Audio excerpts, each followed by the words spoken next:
26 जुलाई को army personnel शहीद कर दिया गया था।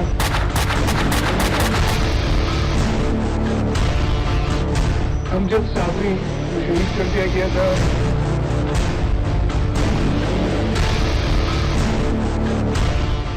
कराची में वजीर आला सिंध मुराद अली शाह ने पुलिस हुक्काम के हमरा प्रेस कॉन्फ्रेंस की। वजीर आला ने सीटीडी की कार्रवाई में गिरफ्तार 2 मुलजिमों से मिलने वाले असलहे को मीडिया के सामने पेश किया। मुराद अली शाह ने कार्रवाई को टारगेट किलिंग और दहशतगर्दी की हालिया लहर के खिलाफ अहम कामयाबी करार दिया।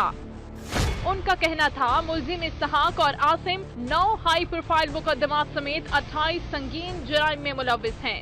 किसी के पीछे कोई पर्टिकुलर कम्युनिटी या सेक्ट के पीछे नहीं, ये टेररिज्म को रोकने के लिए जहां जहां में शक शुबा हो रहा है वहां लोगों को डिटेन कर रहे हैं और उसके साथ साथ जो क्लियर होते जा रहे हैं उनको उसी वक्त रिहा भी किया जा रहा है। मुराद अली शाह का कहना था कि कव्वाल अमजद साबरी, अमीर हैदर एडवोकेट, आयशा मंजिल पर ट्रैफिक एहलकार को इन्हीं मुलजिमों ने कातिल किया।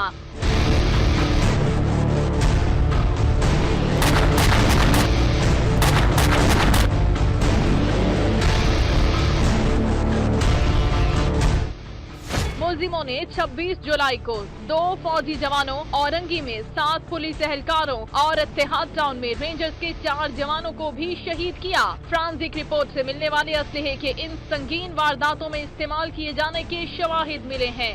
26 जुलाई को 2 आर्मी पर्सनल पार्किंग प्लाजा सदर में शहीद कर दिया गया था। 17 अक्टूबर 2016 को एफसी एरिया में ग्रेनेड अटैक हुआ था मजलिस के ऊपर। यही लोग with conclusive proof Amjad Sabri शहीद के केस में इन्वॉल्व थे। सिंध के नए कप्तान ने वाज़ेह किया कि हालिया कार्रवाइयां किसी जमात या मजहबी तंजीम के खिलाफ नहीं, दहशतगर्दों का किसी सियासी जमात से ताल्लुक नहीं। मुराद अली शाह ने काउंटर टेररिज्म डिपार्टमेंट की कार्रवाई को अहम कामयाबी करार देते हुए कहा कि अवाम जराइम और टारगेट किलिंग के खात्मे के लिए ताउन करें। मैं पुलिस की सीटीडी की टीम, खासतौर पे उमर खताब और उनकी जो टीम है उसको मुबारकबाद देता हूँ। ये एक बहुत बड़ी कामयाबी है।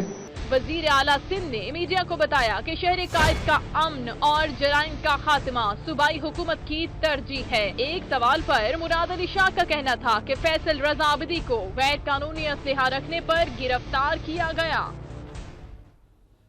दहशत की अलामत खतरनाक मुलजिम आसिम कैपरी पुलिस की नाअहली के सबब